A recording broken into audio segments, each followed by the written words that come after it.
This story is fiction set in the 1930s. The Curious Haunting. Chapter 1.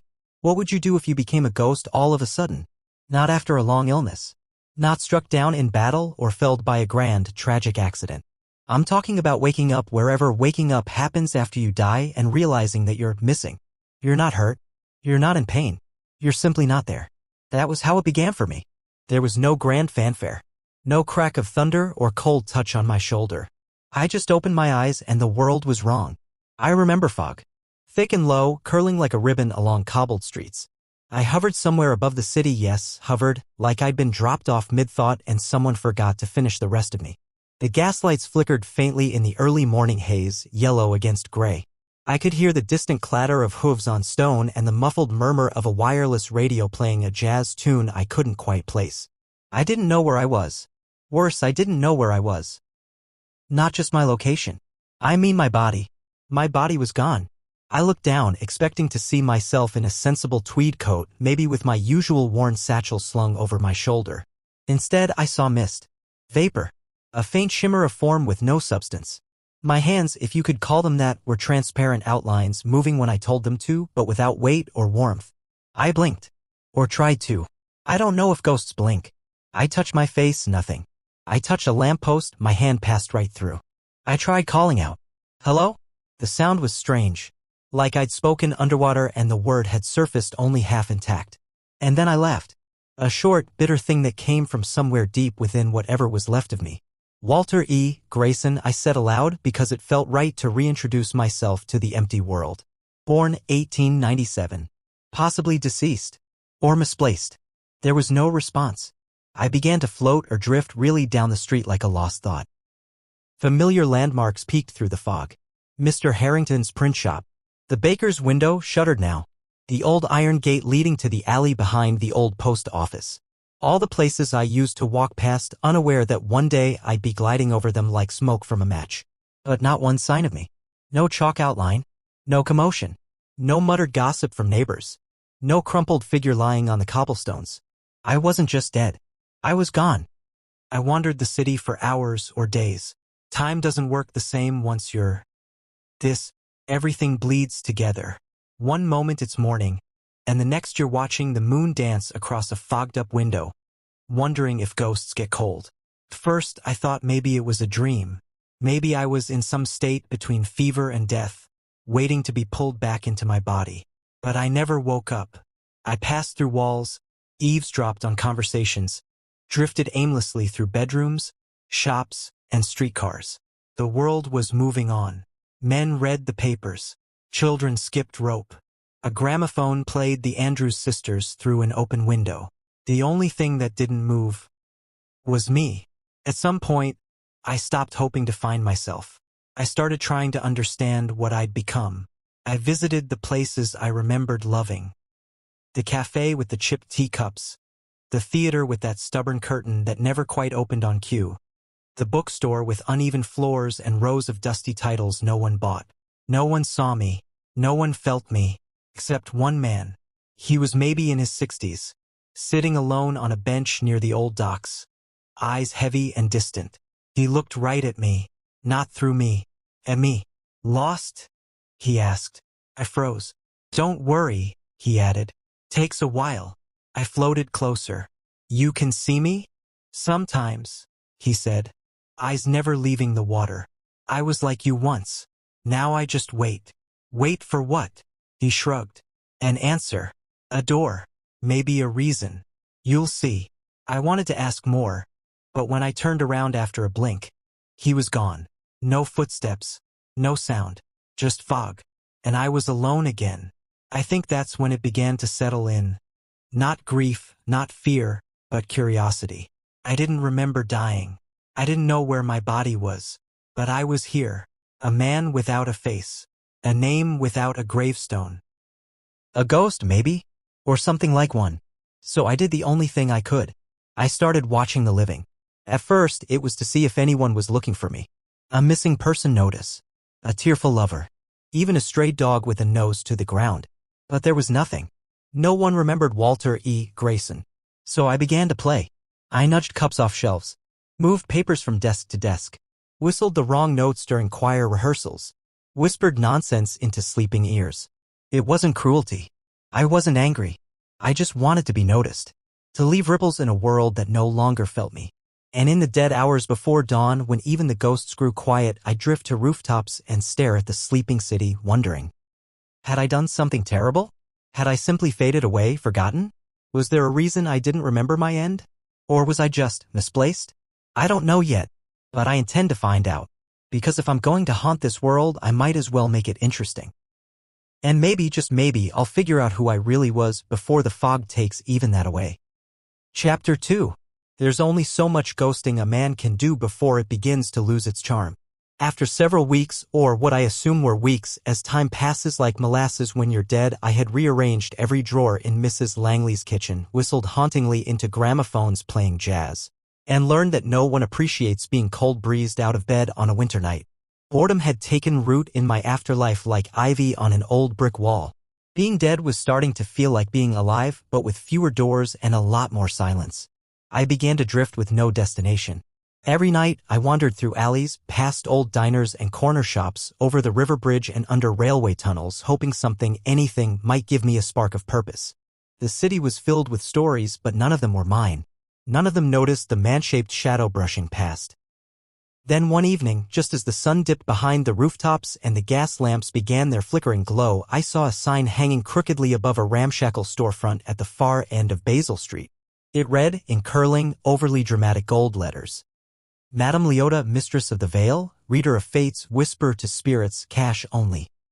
The window was cluttered with dangling beads, burning candles, jars full of dried herbs that looked suspiciously like parsley, and a generous number of tarot cards, as if someone had spilled a deck and decided that was part of the decor.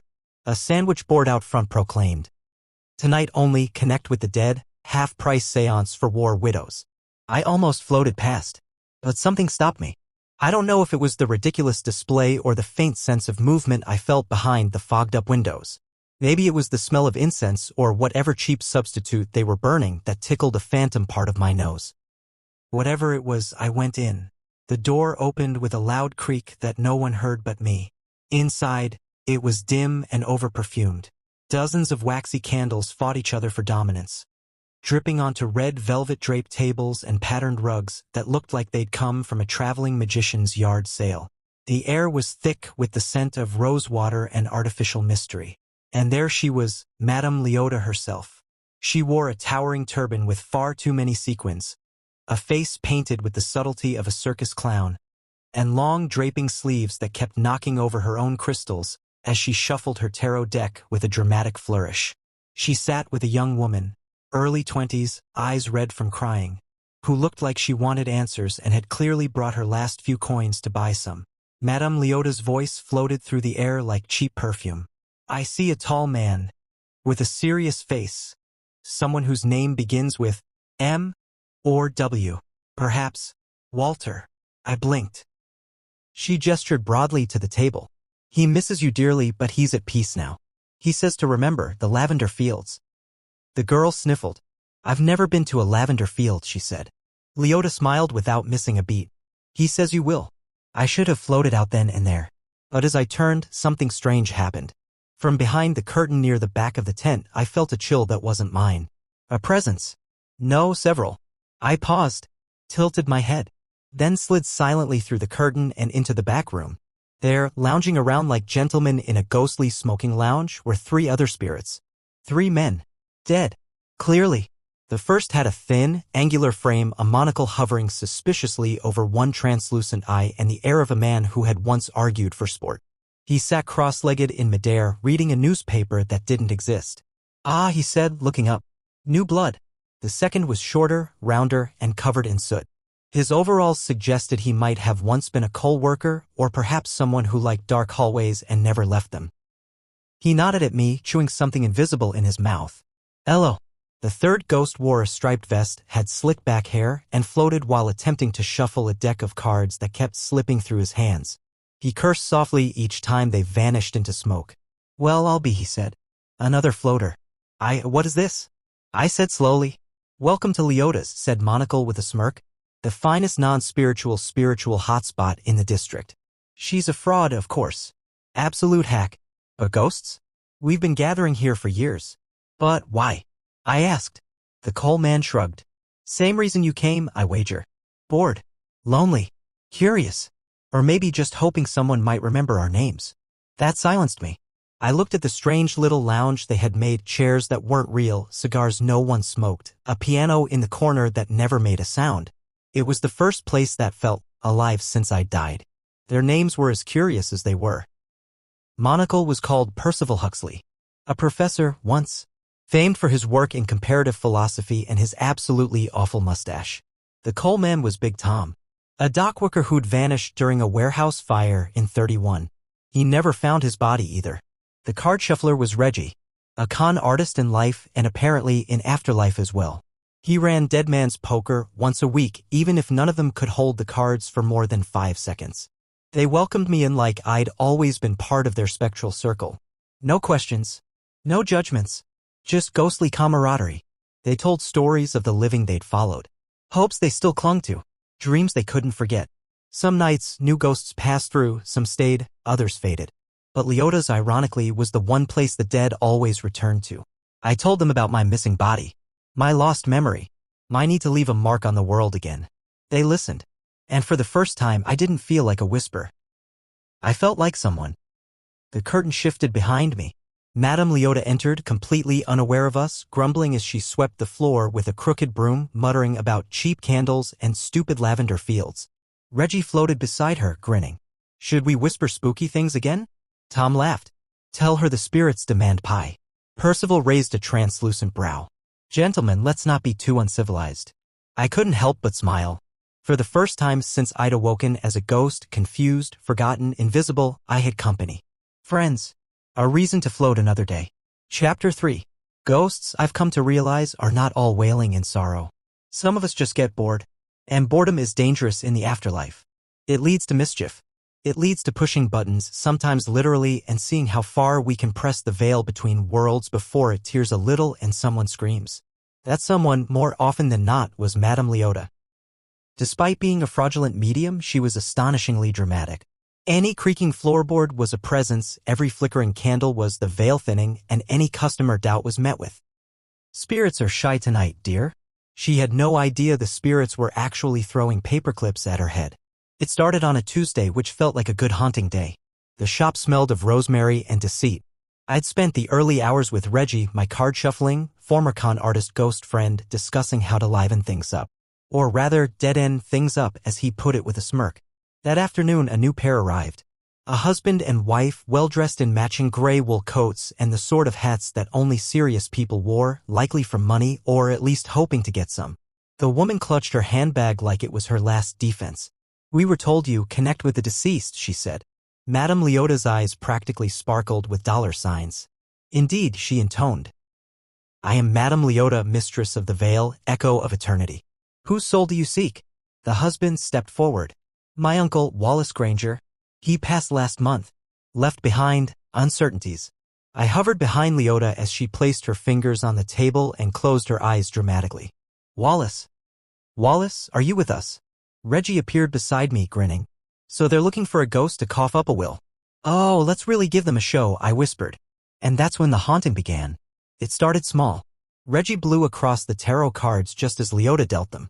The 4 of Pentacles flipped upside down and skittered off the table, landing dramatically in the woman's lap. Oh, she gasped. Ah yes, Leota said, unfazed. That's the, miser's card. Very appropriate for inheritance inquiries. The spirits agree. She made that up. We all knew it. Reggie and I exchanged a glance. Game on. I rattled the glass on the shelf. Just a tremble. Just enough to make the husband glance over. Reggie slipped behind the curtain, found the phonograph, and gave it a ghostly nudge. A scratchy jazz tune clicked on and played faintly before slowing to a garbled, warped crawl. Dear heavens, the wife clutched her pearls. Leota's hands wavered. The spirits are restless today, she said, eyes darting toward the back. They say. Wallace is near. He's struggling to speak. I floated beside her, leaned in, and whispered in my best rasped voice. The money is not yours. Leota jumped so high her bangles clanged like wind chimes. The husband's eyes widened. What did he say? The spirits, Wallace says, Leota stammered, then suddenly shouted, the money is cursed. What? The wife shrieked. Reggie, never one to let an opportunity go to waste, blew every candle out in the room at once. Darkness fell with a shudder. Then the curtains fluttered. The beads swayed. And I dragged my finger across the foggy mirror with great ceremony, writing 3 words. Get out now. The husband stood so fast he knocked over his chair. The wife began praying loudly. Wallace is angry. Leota shrieked. He says, you dug up the wrong grave. What? The husband said again, his voice nearly cracking. Reggie moaned from the phonograph speaker like some unholy jazz banshee. Raymond took it, not you. I told you, the wife shouted. Raymond always liked that ugly desk. I told you to sell the paintings, the voice howled again.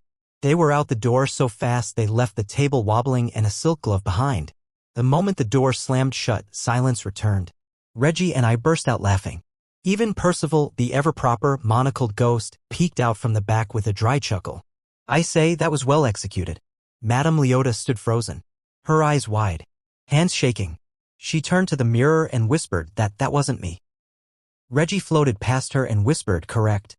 She shrieked, dropped a bundle of lavender, and promptly fainted into a pile of crushed velvet. It was magnificent. Later that night, as we gathered in our ghostly corner behind the curtain, Percival lit a cigar that couldn't burn, Tom leaned back on nothing, and Reggie dealt out his eternal poker hand again. We laughed. We replayed every detail of the seance. We joked about creating a ghost performance troupe. But underneath it all, I felt something different. For the first time since my death, whenever that was, I didn't feel lost. I felt like I had something again. Not purpose exactly, but presence. A connection. A reason to stick around and make a little more mischief. Even if I never remembered how I died. Even if no one in the living world remembered Walter E. Grayson. I had friends. And haunting? Well, haunting was starting to feel a little like living again. Chapter 4. When you've been dead long enough, even the most elaborate haunting starts to feel like yesterday's newspaper, fluttery, and forgettable. So when Reggie announced that a big top spiritual extravaganza was coming to town, we ghosts pricked up our incorporeal ears. It's not just a tent, Reggie had said, hands spread theatrically. It's a cathedral of cons, lads. A crystal ball circus. A seance with spotlights. And people pay for this? I asked, dubious. They queue around the block, said Percival, arching a ghostly brow. We are truly in the golden age of charlatans. And do they scream? Asked Big Tom, ever the haunting enthusiast. They scream, Reggie grinned. They faint. They applaud. It's the medium's version of the moving pictures, I tell you. Pure showmanship. That night, we floated through the fog-choked streets toward the center of town, where the circus tent had been erected like a false temple beneath the cold, watchful eye of a gibbous moon. It was enormous. Red and white stripes curled up to the sky, lit from within by lanterns and footlights. Music piped from a cracked record player outside. Something jazzy, but just off-key enough to give the place a tinge of the uncanny. Posters lined the entrance. Madame Sibylla, the Oracle of Smoke. Hearken unto the crystal truth. Tonight only, connect with your lost beloveds. No refunds. Spirits speak in their own time. Humans flooded the grounds, fur coats, sequined shawls, long cigarettes, and feathered hats bobbing through the crowd. Inside, they packed into rows of chairs around a golden stage draped in black velvet. But they weren't alone. The ghosts were there too. We glided past ushers and popcorn sellers, invisible to all but one another. Dozens of spirits had gathered in silence, faded children clutching teddy bears, women in widows' veils, men in old uniforms, wandering souls with hollow eyes and unfinished stories. Ghosts came to watch the lie unfold. And we four, Walter, Reggie, Percival, and Tom, found seats in the rafters above, floating like silent critics as the orchestra played a moody tremolo. The lights dimmed. A hush fell. And then she appeared. She was tall and regal, draped in flowing indigo robes studded with glass stars that caught the lantern light. A towering headdress made her look like a pagan queen. She moved like she was made of silk and secrets. And rolling behind her, pushed on a golden cart by a stagehand in gloves, was her enormous crystal ball, nearly the size of a child, humming faintly with hidden light. Likely rigged, of course. Mirrors, wires, and candle tricks. Still, the audience gasped. Sibylla raised her arms. Tonight, she declared in a voice like honey and thunder, we pierce the veil. Thunder clapped behind her, courtesy of a backstage drum, no doubt. She let the silence stretch. Who among you seeks the dead? She asked, voice low and theatrical. A hand rose from the front row. She stepped down, hand outstretched. Yes, child? Come. Let the spirits speak to you. She was young, mid-20s at most. Elegantly dressed, with a navy blue dress tailored like it had been made in Paris and a white feather in her hat that danced with every breath. She climbed the stairs slowly, gracefully, yet her hands trembled as she reached the table. Sibylla gestured for her to sit across from the glowing orb. "And who do you wish to speak with, my dear?" The woman leaned in. "My brother," she whispered. "Peter." There was a pause. Her voice cracked faintly as she added, "He died last spring. He was only 8. I felt something shift near us. Reggie floated beside me, suddenly quiet. Percival straightened. And then we saw him. He was standing near her chair. Small frame. Shabby coat. Cap too big for his head. Eyes wide and watchful. He didn't glow like the other ghosts. He flickered. He had been there the whole time. "Blimey," whispered Tom. "That's him. Peter." He looked up at us briefly, then turned his gaze to his sister. His small hands clenched at his sides. "She doesn't know I'm here," he whispered. "She never knows." We floated closer. "She thinks she has to go through her," he added, pointing at Sibylla with a scowl. "But I've always been here." Sibylla was already beginning her routine. Eyes rolled back. Fingers splayed. The crystal ball blinked with light. "I see a child, a sweet face, small fingers clutching a book." "No, you don't," Peter said softly. Sibylla continued. "He says he misses your laughter. He says he is with your grandmother." "I never met our grandmother," Peter muttered. His sister bit her lip, tears welling. Sibylla's voice softened. "He says to forgive yourself. That you did nothing wrong. That you were a wonderful sister." That struck a nerve. The woman's tears spilled over. "Peter," she whispered. "Peter, are you there? Is it really you?" Peter looked at us, his voice shaking. "Tell her. Please." I moved forward. So did Reggie. Sibylla leaned over the orb dramatically. "He says." I whispered gently into the space between them.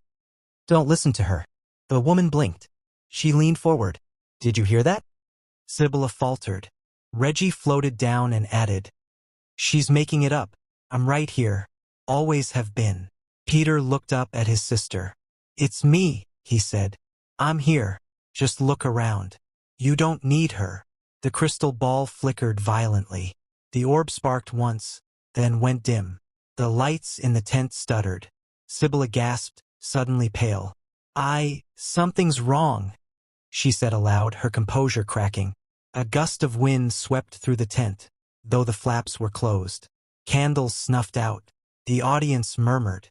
The boy touched the edge of his sister's skirt. "Remember the train set," he said. "You gave it to me when I was sick. You cried when I couldn't play with it." She sat up straight, her eyes wide. Sibylla was frozen. The woman stood, slowly, tears streaming down her cheeks. She looked toward the stage, past the glass orb, past the theatrics, and whispered, "Peter." He nodded. For one fleeting moment, her eyes met his. She gasped, a sound of quiet, startled joy. Just for a heartbeat. Then it was gone. The candles relit. The orb glowed again.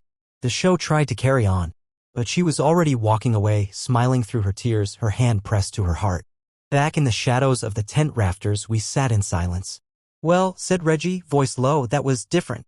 "He spoke," Percival said. "And she heard." Tom nodded solemnly. "First time I've seen something real come out of one of these." I looked down at the now empty stage. "Do you think she'll remember?" "She doesn't need to," said Peter softly, now floating beside us, I still on the path his sister had taken. "She finally felt me." "That's enough." Reggie clapped a hand on the boy's shoulder. "Stick with us, kid," he said. "You've got ghost guts." Peter smiled.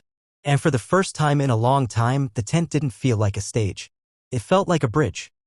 Chapter 5. The morning after the big tent show, the streets of town looked the same as ever, brick chimneys coughing smoke into the dawn, newsboys barking out headlines about markets and storms and missing cats. But something had changed for us. Peter had been heard. The boy was still glowing faintly around the edges. Not brightly, just a soft shimmer like the last kiss of starlight before morning. He didn't seem to notice it much, though. He floated beside us as we moved through alleys and lamplight, his small hands clutching the straps of a ghostly satchel he'd conjured from memory. Walter. Reggie. Percival. Tom. And now Peter. We were 5 souls untethered from time, drifting through the waking world like thoughts left unfinished. But Peter had something we didn't. Hope. She saw me, he kept whispering. I didn't think she ever would. She saw you, lad, Tom said, thumping him on the back. Loud and clear. Reggie added. That feather hat lady nearly fell out of her heels. You'll be a story she tells for years. Peter's smile dimmed slightly. She still doesn't know everything though, he said. There's something she was never told. About what really happened. About me. That made a stop. Percival turned. Something unfinished? Peter nodded slowly. I don't think I can go yet. Not until she knows. Peter led us to a quiet street with ivy-covered houses and rusted fences. His family's home was a 2-story brick affair with tall windows, chipped shutters, and a red door that groaned when it opened. Not that it opened for us. We slipped through the front wall. Inside, the house was quiet. Warm even. Morning light spilled through lace curtains. There was the faint smell of toast and violets. A radio murmured in the background. And there, seated at the kitchen table in her dressing gown, gently stirring her tea, was his sister. Her name, we now learned, was Clara. She hadn't changed much since the show. Still poised, still lovely, but with something softer in her eyes. She smiled faintly to herself as she read a letter in one hand. She's been writing to me, Peter whispered. Reggie blinked. Well, I'll be. And Peter added, she kept something of mine. It's in our old room. Locked away. We followed him up the stairs, past picture frames full of smiling ghosts, and into a room with dusty wallpaper, a wooden desk, and a narrow bed still made. Peter floated to the desk and pointed at the bottom drawer. That one, he said. She never opened it again. Said it made her sad. Tom leaned down beside the drawer. What's inside? Peter hesitated. Something I wasn't supposed to have. Now that got our attention. Reggie grinned. Secrets. My favorite. Walter, ever the curious sort, that's me by the way, reached out and phased into the drawer. It was like sifting through old dreams.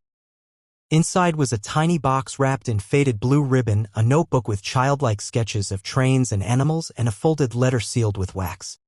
Peter drifted forward. That letter. I took it. He glanced down, ashamed. It was from our father. He died at sea. I found it in her drawer and I wanted to know what he said to her. I read it. I was going to put it back, but I tripped down the stairs the next day. She never knew. The weight of it sank into us. It wasn't malice. It wasn't theft. Just a boy's curiosity. A final secret never shared. Downstairs, Clara rose from her seat as if something had stirred in her. She climbed the stairs slowly, fingertips brushing the rail, and entered the room where she hadn't stepped in years. She knelt beside the desk, took a breath, and perhaps on instinct or memory, opened the drawer. Her hands trembled as she lifted the box, the sketches, the sealed letter. Then she paused. Her eyes welled up as she read the name on the envelope. She had always assumed the letter was lost. And then, from the shadows of the room, Peter stepped forward. She didn't see him, not quite. But her fingers paused midfold. Her gaze went distant. I forgive you, she whispered, voice barely audible. You silly boy. Peter's eyes widened. A warm wind stirred through the room, though no windows were open. Light began to pour from Peter's form. Slowly at first, like starlight. Then brighter. Steady. Radiant. He began to glow, truly glow, as if something above had called his name in a language only his soul remembered. The letter drifted from Clara's hands to the floor. And then, a trumpet. Not from Earth, not from any band. Not even from the radio downstairs. It rang out, distant but rich, like golden thunder from the sky. Glorious. Echoing with something deep and ancient and full of peace. Clara stood stunned, her hand over her heart. She didn't understand it, but she felt it. So did we. We four ghosts, old men, crooks, scholars, coalmen, stood in silence, watching as Peter turned to us. He was brighter than the sun now, but his smile was still his. Thank you, he said. All of you. We didn't speak. We couldn't. He waved. Then, with a final burst of gold and silver light that filled the room like a holy breath, he was gone. Gone. Not faded. Not vanished. Gone on. Returned. Home. We remained in that room long after Clara had left. None of us spoke for a while. Finally, Reggie broke the quiet with a soft, so that's what it looks like. Percival adjusted his monocle even though it had no lens. I dare say it was beautiful. Tom nodded, eyes glinting. Never seen anything like it. Thought all ghosts were stuck. I whispered, more to myself than to them, maybe not all. Maybe just the ones not ready. We looked out the window then toward the clouds parting gently in the sky. For the first time in my death, I felt something new. Not longing. Not sadness. Not even envy. But possibility. If Peter could find peace, maybe one day, so could we. Chapter 6. Some ghosts are bound to places. Homes. Graveyards. Attics full of regret. Others, like me, are bound to questions. And questions are the kind of thing that never stay in one city. After Peter's departure, that beautiful trumpet-sounding, soul-glowing send-off, I felt something stir inside me. Not exactly hope, not quite joy, but momentum. So, one foggy morning, while Percival was adjusting his translucent waistcoat and Tom was grumbling about the lack of ghostly pints in the afterlife, I turned to my friends and said, "I think it's time I left." "I wouldn't if I were you," Reggie warned, arms folded. "We can't go with you," Percival added softly. "I know," I replied. "Ghosts, you see, aren't all made the same. Some tether themselves to memories, others to objects, and some, like poor Tom, never made it past the edge of the old train station. Crossing the invisible city boundary would stretch them like smoke in the wind. We tried once with Reggie. He got 3 blocks past the last bakery and started to vanish from the knees down. Took him 3 days to reassemble. "Where will you go?" Tom asked. I gave a faint smile. "Wherever the questions take me." And with that, I passed through the fog at the edge of our world, past forgotten warehouses, rusted rail yards, abandoned signs, and kept going. The next town over was called Dunbridge, a sleepy-looking place with cobbled lanes, crooked rooftops, and air that smelled of chimney soot and wet stone. At first glance, it was quieter than the last city, too quiet. Like everyone had agreed to keep their secrets buried 6 feet deeper. The ghosts here were different too. Fewer of them. Or maybe just better at hiding. I wandered for hours, days maybe. Eavesdropped in cafes. Watched from rafters. Floated above libraries and graveyards. But then, I heard something. Not music. Not whispers. A scream. It came from the town square, a small open area lined with bakeries, shops, and a strange purple wagon with gold-painted wheels and a sign that read, "Mistress Evelina, Firebrand Medium. Fear not the dead, fear me." And fear her they did. There she stood in front of a stunned crowd, a woman in her 40s with wild silver-streaked hair, a crimson shawl fluttering around her shoulders, and a working flamethrower strapped to her back like some infernal angel. She waved the nozzle toward the old clock tower. "This building," she barked, "is harboring a 3rd-level phantasmal leech. You fools think it's just a draft." Then she blasted flames across the old wood and stone. The crowd gasped. The mayor fainted. And the ghost she was supposedly aiming for? A harmless old man who floated beside me, clutching his ghostly hat and muttering, "I was just ringing the bells." "She's mad," I said. "I know," the ghost croaked. She turned suddenly, looked right through me, then narrowed her eyes. "Not you," she muttered. "You're too clean." She couldn't see me. Not quite. But she sensed me. Interesting. After the flamethrower incident, which, astonishingly, was applauded by some townsfolk and threatened with legal action by others, I found myself drifting toward the old stone church at the edge of town. There I met Father Ellis, a barrel-chested, thick-browed priest who looked like he'd wrestled more than one demon and possibly a few drunks, too. He was muttering to himself while polishing a silver cross when I noticed the girl. She was maybe 17. Auburn hair, sturdy boots, a floral dress that looked too cheerful for her scowl. She sat on the steps of the church feeding carrots to a goat with horns too small for its attitude. "His name's Kevin," she said aloud. To me. I paused mid-hover. "I know you're there," she added, not looking up. "You've been following me for 2 streets and a graveyard." I nearly fell through the bench behind her. "You can see me?" She finally looked up. Her eyes were the color of stormy lakes and twice as unreadable. "I see lots of things I shouldn't," she said flatly. "And you're not the weirdest." Kevin bleated in agreement and promptly tried to chew my coat. He missed, of course. Ghosts aren't very chewy. "Who are you?" I asked. "Rosie," she said. "My mom was a fortune teller. Dad was a butcher." I got the sight and the sarcasm. Father Ellis appeared then, glaring at me like he somehow knew. "You bothering her?" he asked into the empty air. "He's all right," Rosie answered for me. Confused. "Old? Thanks," I muttered. She looked back at me, curious now. "You're not from here," she said. "You've got a different sound." "What do you mean?" "Most ghosts here are static. You're searching." That made me pause. Because she was right. I didn't know what I was looking for, but I hadn't stopped since the day I woke up dead. That evening, as the sun bled into the horizon and the flamethrower woman paraded down the street chasing shadows, I sat beside Rosie on the church steps. Kevin curled up beside her like a dog. "You've got questions," she said without prompting. "Yes," I admitted. "Then stay," she said. "Dunbridge is weird. You'll fit in." And for the first time in this strange new city, I laughed. Not because I was happy. Not because I was free. but because maybe, just maybe, I wasn't alone. Chapter 7. The town center of Dunbridge was unlike anything I'd seen, even in death. It didn't have the bustling grandeur of the city I'd left behind, nor the grimy hush of its forgotten corners. Instead, it had character. Every cobblestone hummed with some kind of memory. Every crooked lamppost leaned like it had a story to tell. The buildings were old but charming, brick and wood, ivy-strewn, carved with faces and initials that had outlived their carvers. But the true magic wasn't in the bricks or the buildings. It was in the energy. Dunbridge's town square was alive with the living and the dead. And I wasn't the only ghost there anymore. Rosie led the way through the bustling crowd, Kevin clip-clopping beside her with his little black hooves and twitchy attitude. Every few feet, he'd bleat loudly, then fix his golden eyes on something no one else could see except Rosie and me. I asked her once why she thought Kevin could see us ghosts. She just shrugged and said, "He's a weird goat. Always has been. Once ate an entire box of tarot cards and correctly headbutt my cousin during a bad omen. Goat logic, apparently. But Kevin was more than just weird. He was sensitive. Every time we passed something with ghostly residue, he'd pause, grunt, or nibble at the air like he was tasting memory. I swear," Rosie muttered. "He sees more than I do sometimes."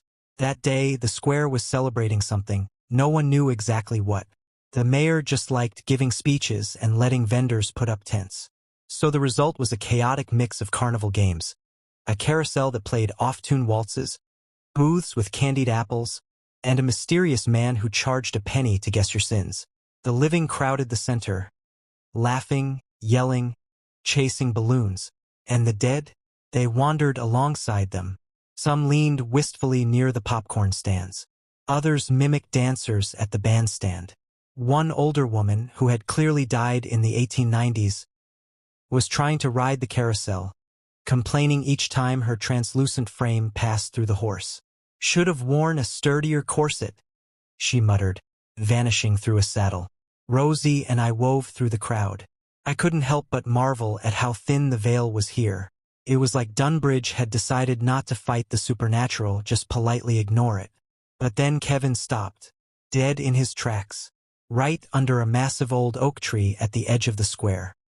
The tree was impossible to miss, tall and gnarled, its limbs bending like outstretched arms. Its bark shimmered faintly, like it had been soaked in mist and moonlight. Birds avoided it. Shadows clung to it even in broad daylight. Kevin stared up, then let out a low, irritated bleat. And that's when I saw him. Halfway up the trunk, slumped across a thick branch like he was lounging on an invisible hammock, was a ghost. He was young 20s maybe. Disheveled hair, round glasses, a half-buttoned vest, and one sock still hanging off his translucent foot. He looked bored beyond all reason. "Oh," he said when he noticed me. "Another one." "Another what?" I asked, floating up to meet him. "Ghost. Curious type. You lot keep showing up like I'm the main attraction." Rosie narrowed her eyes. "He's stuck, isn't he?" "Stuck is putting it politely," the tree ghost muttered. "I got fused into this blasted tree during a lightning storm in 1918. Tried to save a cat. Cat lived? I didn't." Kevin bleated in what I swear sounded like sarcastic sympathy. "What's your name?" I asked. "Arnold," he sighed. "Arnold Beckwith. Former librarian. Future bark ornament, apparently." He gestured to his surroundings. "This tree's been haunted ever since. Kids dare each other to touch it. Mediums try to exorcise me, but I like it here. Got a view. And I've memorized every book in the market stall across the square." He sighed. "It's just a bit lonely." I glanced at Rosie, who was scratching Kevin behind the ears. She nodded. "Maybe you don't have to be," I said. As the afternoon wore on, more oddities came to light. A ghost dog chased a phantom ball across the bandstand, sending living dancers stumbling into each other. A pair of spectral twins kept switching the targets at the beanbag toss booth, ensuring no one ever hit the center. At one point, Rosie pointed to a mime performing near the fountain and whispered, "That one's not alive." "What?" "He's been miming since 1882. He just never left." Sure enough, the mime vanished into thin air when the crowd applauded. Kevin bleated again. This time it wasn't annoyance. It was warning. He was staring at a cloaked figure standing behind a puppet booth. Faint, almost flickering. The presence was strange. Not ghost. Not living. Something between. Before I could float closer, the figure disappeared. leaving behind only a hint of winter air and the faint smell of roses. That evening, as the sun dipped behind the chimneys, the lights of the square sparkled to life. Arnold remained in his branch, eyes glazed, still muttering about the Dewey Decimal System. "Come back any time," he said as we drifted off. "Bring ghost chess, or a sandwich. I miss sandwiches." Rosie glanced over her shoulder. "You think he'll ever move on?" "Maybe," I said, "but not until he's ready. Like Peter, like so many others." We walked quietly, Kevin occasionally headbutting lampposts for fun. The wind shifted again. Something was watching, and for the first time in a long while I felt a thrill I hadn't felt since waking up dead. Curiosity, adventure, and maybe something waiting to be found. Chapter 8. Kevin wasn't the kind of goat to make a fuss over nothing. Sure, he'd headbutt a mail cart if it looked suspicious or chase pigeons that gave him weird vibes, but when he froze completely still, eyes locked on something unseen, you paid attention. And he had done just that. Right in the middle of the town square, surrounded by carnival booths and children squealing over toffee apples, he had planted his hooves and stared toward the puppet theater. That's when we saw the cloaked figure. Not quite ghost. Not quite living. Flickering like a candle underwater, standing unnaturally still in a crowd full of motion. Then gone. Vanished like smoke through stone. "Did you see that?" I asked Rosie. She was already gripping Kevin's collar. "Yes." "What was it?" She narrowed her eyes. "No idea." Which, coming from Rosie, meant something was very wrong. That evening, Rosie spread a map of Dunbridge across the chapel's floor, lit a stubby candle, and scrawled in a red pencil. "We were here when we saw them," she said, circling the puppet theater with a smudge. Kevin looked left. "That puts the figure just off-center near the fountain. But there's no place to vanish. No alley. No cover. Unless I floated above the map, they didn't vanish. They moved through something." "You mean like you?" she asked. "Not quite," I said. "Ghosts feel thin. This one felt dense. Like a memory that doesn't belong to anyone." Kevin bleated once, then promptly sat on the mat. Rosie pushed him off with a sigh. "All right then, Mr. Grayson," she said, brushing off her dress. "Time to go full detective." The next day, we visited every ghost in the square we could find. Arnold the tree ghost swore he'd seen something big. Cloaked. Like the librarian who used to yell at me for overdue books. Gave off a smell like burnt candles and regret. The carousel woman hadn't noticed anything strange but did mention that her horse squealed when it passed the puppet theater, something it hadn't done since 1927. The mime ghost, who usually refused to speak for theatrical reasons, scribbled a note on a chalkboard Rosie handed him. "It didn't walk. It floated. Wrong kind of float." "Cryptic much?" Rosie muttered. I was starting to get uneasy. Kevin, as usual, led us to our next discovery by nearly dragging Rosie straight into the side of the puppet theater. "Oi," she said as he tugged her toward the faded curtain and sniffed furiously at the ground. "What's got into him now?" I asked. Rosie knelt. "The earth here's different. Feel it." I reached down. Ghosts don't usually feel dirt. But this? It had weight. Like walking on buried voices. "There's something under here," I whispered. "Something hollow?" Rosie looked up at the rickety wooden structure. "You thinking what I'm thinking? If it's let's break into a children's theater after midnight, then yes." She grinned. Kevin bleated twice. That night, we returned under the veil of thick fog and flickering streetlights. The puppet booth stood abandoned, its painted clown faces leering in the dark. Rosie pried open a rotted side panel. Inside, under a floorboard, we found it. A hatch. Iron-bound, rusted shut. Kevin sniffed it and immediately backed away, bleating in alarm. "Well," I said, hovering over it, "that's not ominous at all. The hatch wasn't just metal. It was warded. Old symbols were etched into the wood around it, sigils in red ink that shimmered faintly when touched by moonlight. I'd seen some before in my ghost wandering. Spiritual locks. Warnings." Rosie traced one with a gloved finger. "This is no stage trick. You think the cloaked one came from under here? Or is trying to get to whatever's under here," she muttered. Kevin pawed at the dirt once, then trotted in a circle. A habit we'd come to understand meant there's something watching us.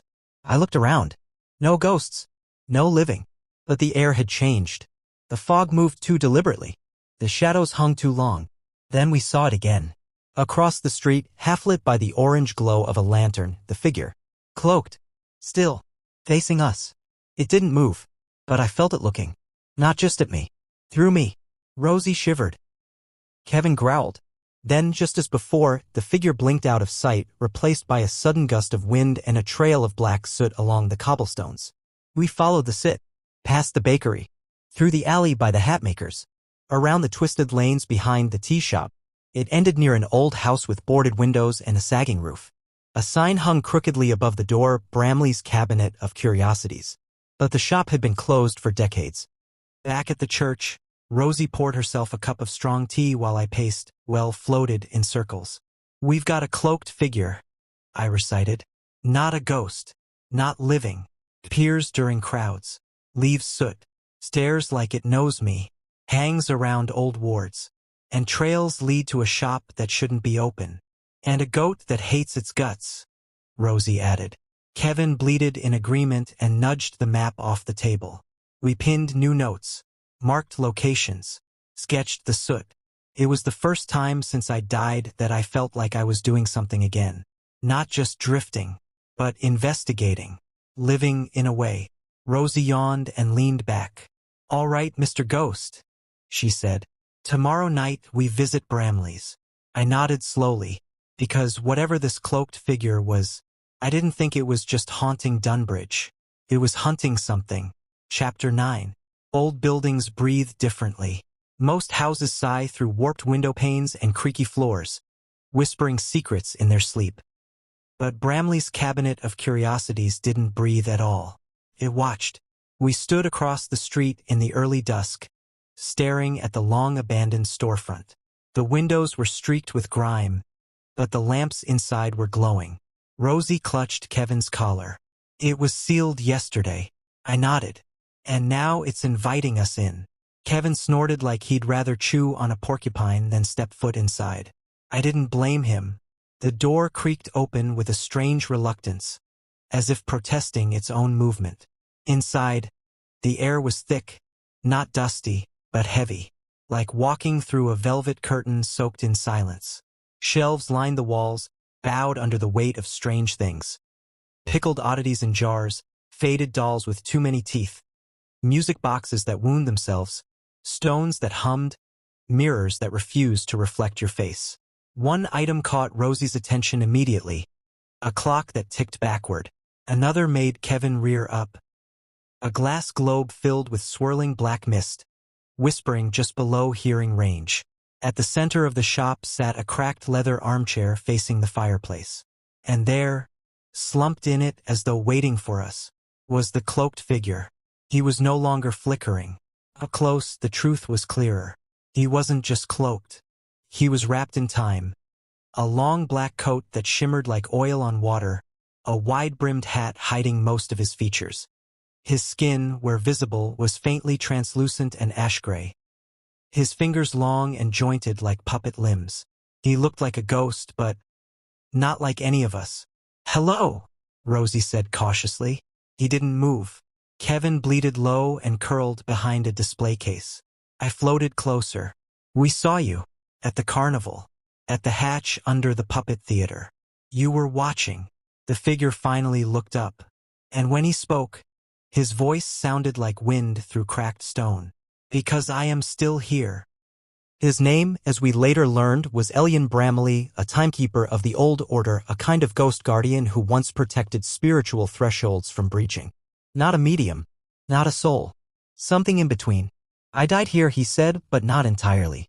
According to Elian, he was bound to the shop he'd once owned and to the threshold beneath the puppet theater where something darker had been imprisoned long ago. He wasn't keeping people out. He was keeping something else in. "Long ago," he whispered, "I made a bargain. I held the door. My life ended. But the vow remained." "Why appear now?" Rosie asked. "Why move after all these years?" Elian turned his pale eyes toward us. "Because something below is stirring." Rosie showed him the sigils around the hatch. He nodded slowly. Those weren't just wards. They were warnings. A seal. The last of 7. 7 what? I asked. 7 seals to hold back a grief-born creature. A thing that was never meant to live but was summoned by desperation and rage. A mother's sorrow carved into magic. It feeds on echoes. Loss. Guilt. I glanced at Rosie. "Then we need to fix the seal," Rosie said firmly. "Before something gets out." Elian's face shifted. "The seal is cracked. My bond to the door is breaking. I was made to hold it." But I'm slipping. Rosie set down her satchel and knelt beside him. There must be something we can do. Elian hesitated. There is one thing. He motioned to the back of the shop. We followed him into a storage room where an old trunk sat covered in symbols and wax. He opened it with a long, shaking hand. Inside was a small box, wooden, carved with trees, moons, and an engraving on the side. Let what is unfinished be remembered. Inside was a silver pocket watch, its hands frozen. My father's, Elian said quietly. He gave it to me the night I was initiated into the Order of Threshold Keepers. When I died, it stopped ticking. That memory is the last thing holding me back. If we restart it? Rosie asked. I can rest, he replied. But the creature below must be resealed by someone who can see both sides. He looked at me. And then at Rosie. She can, I said. Kevin gave a skeptical bleat. We worked quickly. Rosie sketched a new warding circle based on Elian's old blueprints, now recovered from a journal in his trunk. I hovered beside the watch, focusing. Ghosts can't touch clocks. But we can touch memory.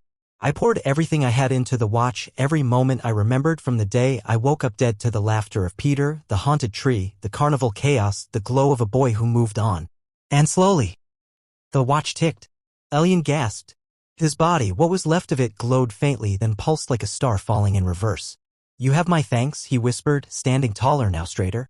But now the door must be sealed. We returned to the puppet theater. Rosie stood inside the new circle. Kevin bleated aggressively at the hatch. And beneath our feet, something stirred. Fingers of black fog curled through the cracks. A low hum rattled the cobblestones. The old sigils lit up, then flickered like dying stars. Now, Elian shouted. Rosie began chanting. Her voice steady, firm, stronger than the whispers rising from below. The fog screamed, but not with a voice. With sorrow, loss, grief. I pushed forward, adding my voice to hers, not words, but presence. Memory, strength, the very thing that kept us ghosts tethered. And finally, the hatch slammed shut. The symbols glowed bright white, then faded. Silence, stillness. The creature was gone, or at least buried again. Back at the shop, Elian stood by the window. The lamps flickered gently as he looked at us. It is done, he said. And for the first time, he smiled. He held the ticking watch to his chest. Then, like Peter before him, he began to glow. No trumpets this time. Just the ticking of a single watch. And a faint whisper. Thank you. Then he was gone. The shop dimmed. Kevin exhaled loudly and flopped onto a rug. Rosie looked at me. We're good at this, she said. I nodded. We're just getting started. Chapter 10. The morning after Elian Bramley vanished in a glow of soft light and ticking time, Dunbridge felt different. Not louder, not safer, but somehow emptier. The puppet theater was locked. The hatch sealed. Bramley's curiosity shop had darkened again. The strange items inside now still, though not gone, just resting. And Rosie was changed. She didn't say it aloud, but I could feel it. She still wore the same jacket, still sipped her tea with too much sugar, and still told Kevin not to chew on the gravestones. But something about her eyes had shifted, like she could see farther, like the veil between here and there had thinned, just for her. Elian hadn't just passed the torch. He had stitched it into her. A guardian wasn't a job you chose. It chose you. I saw it in how the ghosts now followed her through town. Not the frightened or the bitter, but the lost. The ones who needed closure. Those who clung to the corners of Dunbridge, hoping someone would remember their name. And Rosie did. She always did. Kevin walked beside her like a soldier now. No more aimless bleeding at moths. No more theatrical flops. His steps were purposeful. His eyes, alert. When he nuzzled a ghost now, it was gentle. Almost reverent. I'm still me, Rosie said one afternoon, patting his head. Just me with more paperwork. And me? Well, I stayed. I didn't have to. I wasn't bound to this town like Percival or Tom. But I was bound to Rosie now, not in chains, but in purpose. I wanted to see what would happen next. To walk with her. To meet the ghosts. To help where I could. And secretly. I was afraid that if I ever did leave Dunbridge, I might find the truth about myself before I was ready to hear it. So I stayed. And the town welcomed me back. We got back to our work, what Rosie called hauntcraft and Kevin referred to with haughty bleats. One week, we helped a tree spirit confess to vandalizing his own trunk because he hated the initials carved into it. Another week, we guided a spectral bride back to the bridge where she'd been jilted, only for her to find her groom had died on his way to meet her, too. They were reunited tearfully under the stars. There were funny ones, too. A ghost who'd been haunting a piano for years because he hated jazz but couldn't leave the concert hall. A ghost cat that kept stealing Kevin's food. We never solved that one. Kevin refused to share. It was delivered by no postman. Just appeared, folded, on the altar of the church one morning, wrapped in black ribbon and sealed with a wax symbol neither Rosie nor I recognized, a spiral with 7 teeth. Rosie opened it slowly. Kevin pawed the floor. I read over her shoulder. There was no greeting. Only a sentence. The new guardian has been marked. The threshold recognizes her. It begins. Then a line break. A second sentence. Prepare for the house on Bellamy Street. Midnight. Bring the ghost. We both stared at the last line. The ghost? She asked. I lifted an eyebrow. I'm assuming they don't mean Kevin. Kevin sneezed. Bellamy Street was not a cheerful lane. It had once been a row of fine homes built during Dunbridge's coal-rich years. But the coal dried up, the mines closed, and Bellamy Street faded into peeling shutters and rusted fences. At the very end stood number 57. 3 stories tall, slate roof, crooked chimney, every window covered in black cloth from the inside. It looked like it was morning itself. Rosie approached with careful steps. This place doesn't have a known haunting. Kevin halted outside the gate. What do you think? She asked me. I floated ahead, phasing through the old iron door. And inside was silence. Not just quiet. True silence, like the house had swallowed all sound. The kind of hush that makes your bones itch. Rosie stepped in after me. Kevin followed reluctantly, his hooves barely making a sound. Then the front door shut itself. And we were not alone. Voices from the walls. At first, it was a whisper. Not words. Just pressure. Then a child's voice. Hide and seek. Then a man's. Don't open it. Then a chorus of dozens, hundreds filling the walls, the ceiling, the floorboards, as though the very structure of the house had become a bottle of souls. They're inside the house, I whispered. Rosie turned pale. No. They are the house. We moved through dark halls lined with portraits whose eyes had been painted over. Shadows twisted wrong. Rugs curled like tongues. Mirrors refused to reflect anything but empty rooms. Then we saw it. A single chair in the center of a ballroom. And seated in it, a boy. Or, more accurately, what used to be a boy. He was flickering. Not dead. Not alive. Like someone had interrupted his death midway through. He looked up. I didn't finish, he said. Finish what? Rosie asked softly. He shook his head. The game. I was winning. The walls trembled. Faces appeared in the wood grain. Kevin bleated. Terrified, for once. The boy looked at me. You're not like the others, he said. You're still asking. I floated closer. What's keeping you here? I never got to end it. I counted to 99, then I couldn't find them. He turned to Rosie. Now she's it. The shadows surged toward her. Kevin leapt between them and her, stomping and glowing faintly, yes, glowing in defiance. Not today, Rosie whispered. She stepped forward, touched the boy's shoulder. You finished your game, she said. They didn't play fair. But it's over. I was supposed to be the winner, he whimpered. You still can be, she said. If you go now. And he did. With a long breath, his first in decades, the boy began to shimmer. The other voices pulled back. The shadows dimmed. And slowly, gently, the house sighed. As if relieved. Then the boy smiled just once before dissolving into soft, glimmering dust. When we stepped back into the night, the letter had vanished. The seal was gone.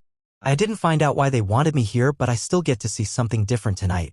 The gate creaked open on its own. And Bellamy Street, for the first time in 100 years, felt quiet. Not haunted. Just quiet. Rosie looked up at the stars. They know, she said. Who? I asked. Whoever sent that letter. They're watching me now. Kevin licked her boot and laid down at her feet.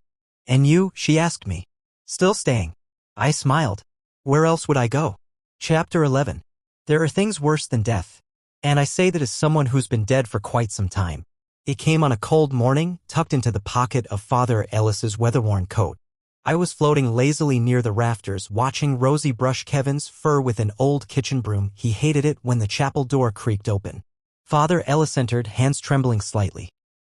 His face was pale, eyes darting to Rosie almost immediately. I need to speak with you, he said, bypassing pleasantries. Is the ghost here? Looking at Rosie, and she said yes, okay. And your goat. Kevin bleated indignantly. I floated lower, intrigued. Rosie stood, brushing hair from her face. Is something wrong, Father? He handed her the letter. Rosie unfolded it and read aloud. To any who serve the light? In the village of Elberth Hollow, our sister is not herself. She speaks with a voice not her own, thrashes at the holy symbols, and has not slept for 6 days. The priest here has fallen ill. We believe she is possessed. We beg of you, send help. Immediate exorcism is needed. In faith, Brother Silas. When Rosie finished, the air in the chapel felt heavier. She looked up. Possession? Father Ellis nodded. You're the guardian of Dunbridge now. This falls under your protection. Rosie paled. I've never. I mean, I know how to help ghosts, yes, but this. Her voice faltered. Even I, the ever-curious observer of the strange and unseen, felt a cold twist in my stomach. Ghosts I could handle. But something that could burrow into the living, wear them like a mask, twist their voices and minds? That was new. And I'll admit it. I was terrified. But also I wanted to see it. I had to. I was dead, sure, but there was still so much I didn't know. If something darker than death walked among the living, I wanted to understand it. Hopefully, with God's blessing, we'd survive the lesson. Elberth Hollow was just 2 towns over. A 3-hour drive tops. But something was wrong. From the moment we packed into Father Ellis's truck, Rosie gripping her satchel of herbs and holy water, Kevin nestled in the back seat grumbling, the air around us seemed to resist movement. First, we hit traffic in a town that never had traffic. Then the tire pressure light blinked red, but when checked, the tires were fine. We stopped 3 times for reasons no one remembered starting. Even the radio flickered, playing half-whispered prayers and backwards-sounding sermons. I feel like we're being stalled, Rosie muttered. Kevin grunted in agreement. I floated outside the cab for a while. The wind didn't feel like wind. The trees leaned toward us too closely, too often. Something didn't want us to arrive. But we did, after 5 hours. Eventually, and what we found was far worse than expected. The house was old, timber-framed, and creaking under its own weight. The family, shaken, pale, met us at the door and led us silently to the room. She was inside. The woman, mid-30s, once pretty, now gaunt and hollow-eyed. Her hair clung to her scalp in oily strands. The room reeked of rot and sweat. And she was bound, tied to the bed. Crucifixes lined the walls, but several had already fallen. One lay burnt on the floor. She was laughing, not giggling, not chuckling, laughing, in a voice that did not belong to her. Low, male, broken glass edged. Father Ellis stepped forward, prayer book in hand. Let her go, he said, voice firm but trembling. She does not belong to you. The woman turned her head unnaturally far, bones cracking. And then, she looked straight at me. My ghostly heart would have stopped if I had one. Ah, she whispered. The dead one. Still curious, are we? I froze. How do you see me? I whispered. The woman's mouth twisted into a grin so wide it nearly tore her cheeks. I see everything between here and hell. Father Ellis began to chant in Latin, his voice growing in strength with each verse. Rosie knelt beside him, clutching the bottle of holy water, whispering words from her grandmother's old folk prayers. The woman began to thrash, shrieking in a voice not hers. Kevin let out a long, low bleat from the doorway. He didn't move. The windows shuttered. The crucifix on the ceiling twisted upside down. I hovered just above, terrified but entranced. Exorcizo te omnis spiritus imund. You don't scare me, priest, the demon said. She invited me in. With grief. With rage. With despair. I only needed the crack, she gave me the door. Father Ellis poured the holy water over her head. She screamed. The bedsheets caught fire and were instantly snuffed. The stench of sulfur filled the room. You're nothing, it said to Rosie. A girl with dirt and ghosts. This is beyond you. But Rosie didn't flinch. She stepped forward and pressed her hand to the woman's forehead. Then leave her, she said. In the name of the one who remembers the forgotten. The woman shrieked, and this time her whole body arched. Then she stopped. But it laughed, and once more it looked at me grinning. How about I bring you with me? As a ghost, I don't want to be entangled into this kind of mess, so I went near Kevin, who's already hiding near the closet. Then Rosie continued, pressing her hand on her forehead, and this time chanted something I couldn't understand. The woman shrieked again. Something came out of the woman's body like smoke. The air went black, utterly black, for 2 seconds. And then, light, just a sliver. And the voice was gone. The woman collapsed unconscious. Her face soft again. pale but free. Rosie sat back, breathless. Father Ellis wiped his forehead. Kevin finally stepped near the bed, sniffed the burnt fabric, and bleated once, grumpily. The family wept outside, and I floated there in the lingering silence. Shaken, moved, and humbled. We had come face to face with something worse than death. But it had not won. Not today. Chapter 12. We stayed for 2 more days in Elberth Hollow. Father Ellis insisted. Rosie agreed without hesitation. Even Kevin, usually so eager to trot back to the comfort of the chapel and his spot under the bell tower, stayed close by the hearth, never straying far from Rosie's side. The villagers were kind but wary. They kept their distance. Some made the sign of the cross when they saw Rosie, and one child who could see me even threw a turnip at me, though in fairness, I think he thought I was part of a trick mirror. Still, there was peace now. No screams. No shadows creeping along the rafters. Just the quiet, fragile aftermath of something wicked being driven away. We checked on the woman, her name was Irene, each morning. It wasn't until the second day that things began to feel human again. Her room looked different now. Where before it had felt like a pit, dark, cracked, and soured by something unseen, now it was simply a small cottage room. Wooden beams, a floral quilt, a single window that allowed the soft sunlight to pour in like honey. There was a faint trace of rosewater in the air. Someone had cleaned. Someone had lit a candle. Irene lay asleep on the bed, curled beneath the covers. Her breathing was steady, no longer erratic. Her skin no longer gray or stretched. Her hair had been brushed and braided neatly to the side. Rosie and I stepped in gently, Kevin waiting by the door, chewing on a sprig of lavender he'd stolen from the garden. She looks different, Rosie whispered. So different. I imagine near-death demonic possession tends to wreck your skincare routine, I muttered. Rosie gave me a look, but the corner of her mouth twitched. We sat by her bedside in silence. A stillness hung between us, not the kind that unsettled, but the kind you rarely notice in life. The quiet where healing begins. Then she stirred. Her eyelids fluttered open.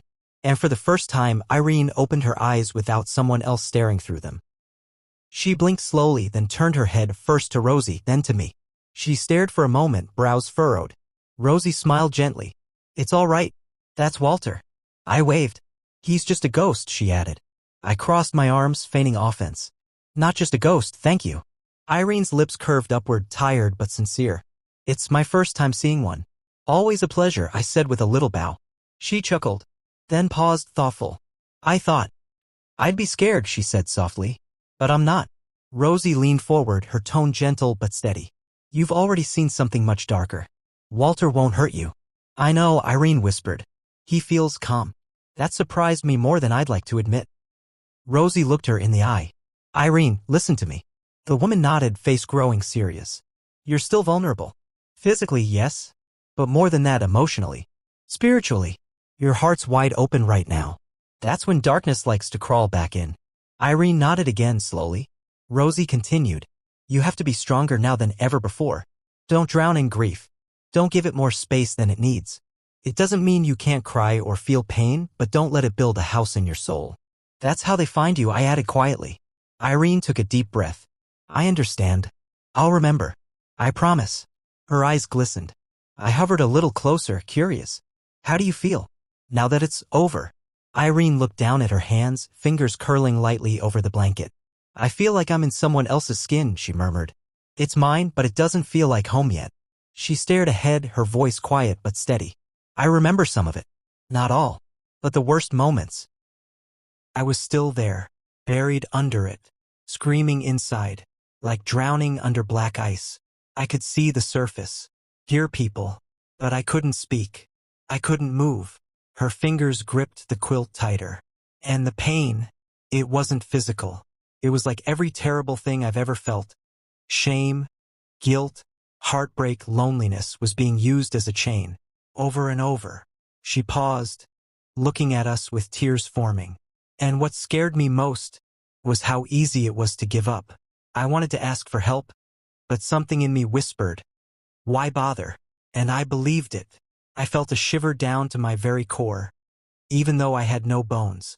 Rosie reached out and gently took her hand. But you did ask for help, she said. You fought, Irene. You're still here. I nodded. And healing isn't linear. It'll sting for a while. But time's good like that. Not fast, but good. Irene wiped her eyes and gave a weak smile. "You're a strange ghost," she said. I bowed again. "I aim to haunt helpfully." We stayed another hour, sipping tea, Rosie and Irene, that is, Kevin drank from a bowl and I mostly hovered nearby, offering conversation and witty commentary. When we finally left the room, the house felt warmer. A breeze passed through the open window. Sunlight stretched gently over the floorboards. And for the first time since arriving in Elberth Hollow, I no longer felt watched. Chapter 13. The road home felt different. Maybe it was the clean air brushed by early spring leaves, or the warmth of the sun rising through the trees like melted gold. Or maybe, just maybe, it was the simple relief of surviving something that had tried to consume us.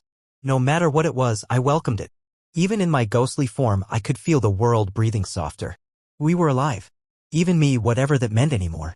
Father Ellis drove slower this time, hands relaxed on the wheel. The tension that had curved his shoulders on the way out was gone, replaced with a meditative quiet. Rosie sat in the passenger seat, her head turned toward the open window, hair fluttering as the wind tugged it gently.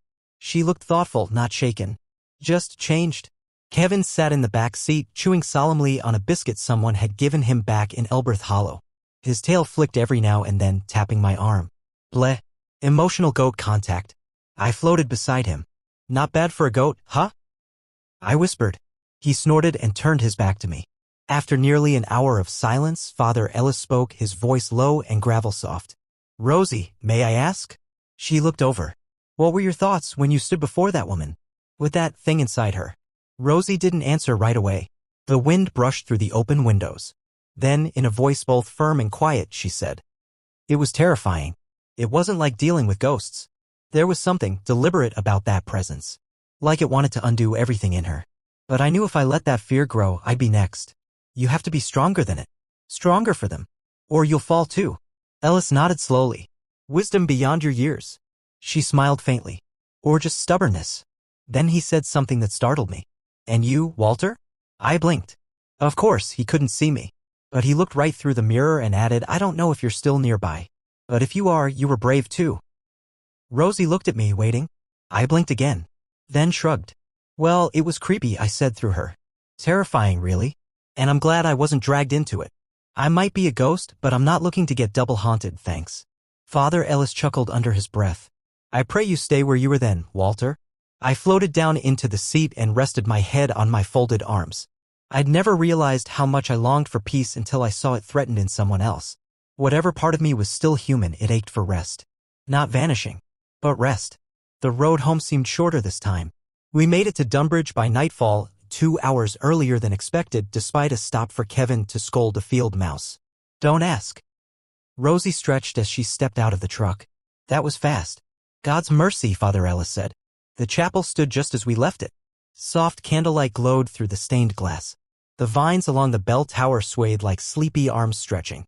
Kevin trotted to his usual spot and collapsed in a heap of fur and attitude. All was well. Or so we thought. The next day began like any other.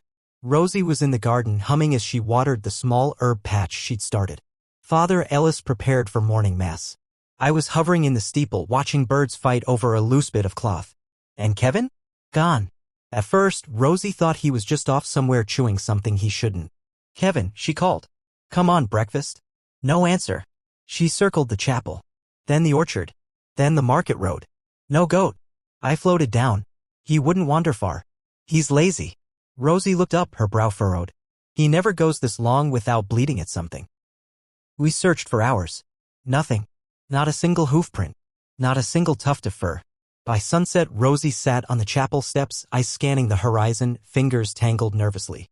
And then, she found something. A scrap of ribbon from Kevin's collar caught on the chapel gate, and beneath it carved faintly into the wood. Curiosity claims all. Chapter 14. The moment Rosie found the ribbon on the chapel gate, something in the air changed. It was subtle, like the shift in pressure before a storm or the breath you hold without realizing why.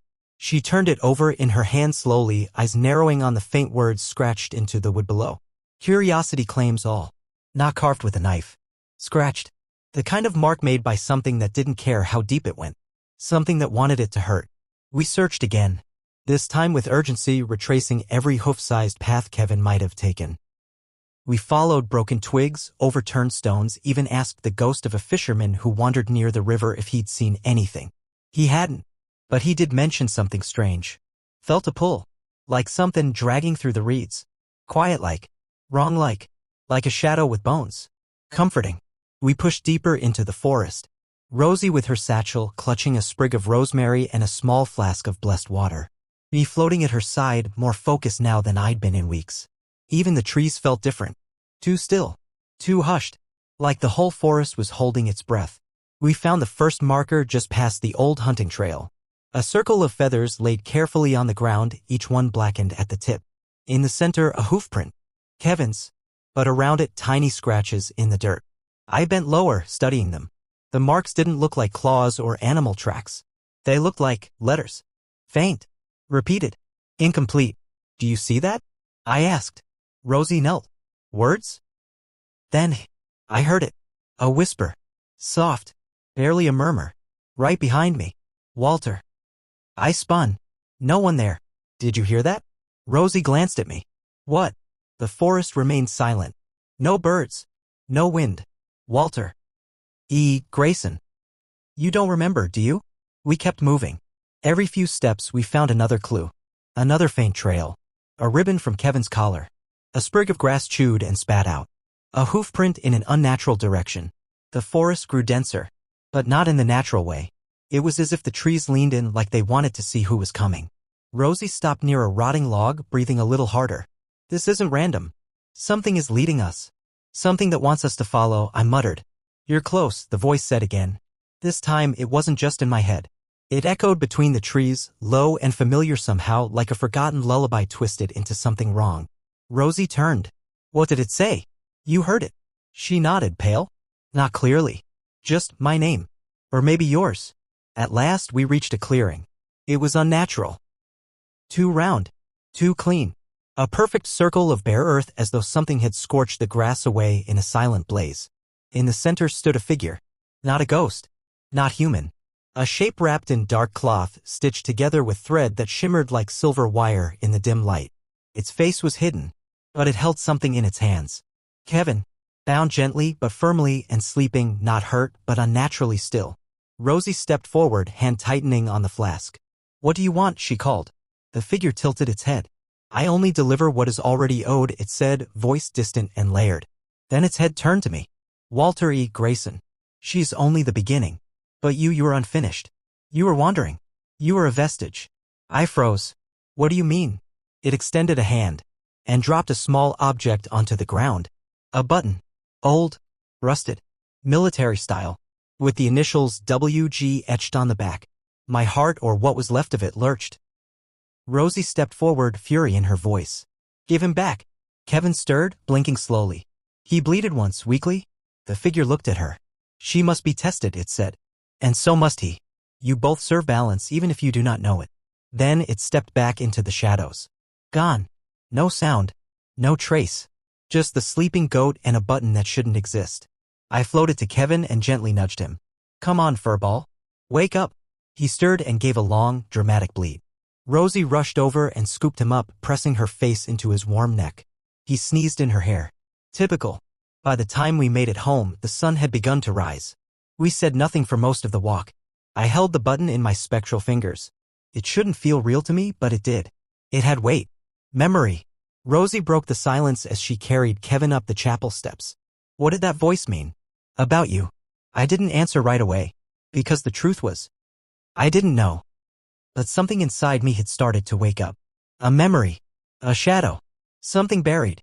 And whatever it was, it had my name on it. Chapter 15. I didn't tell Rosie I was leaving.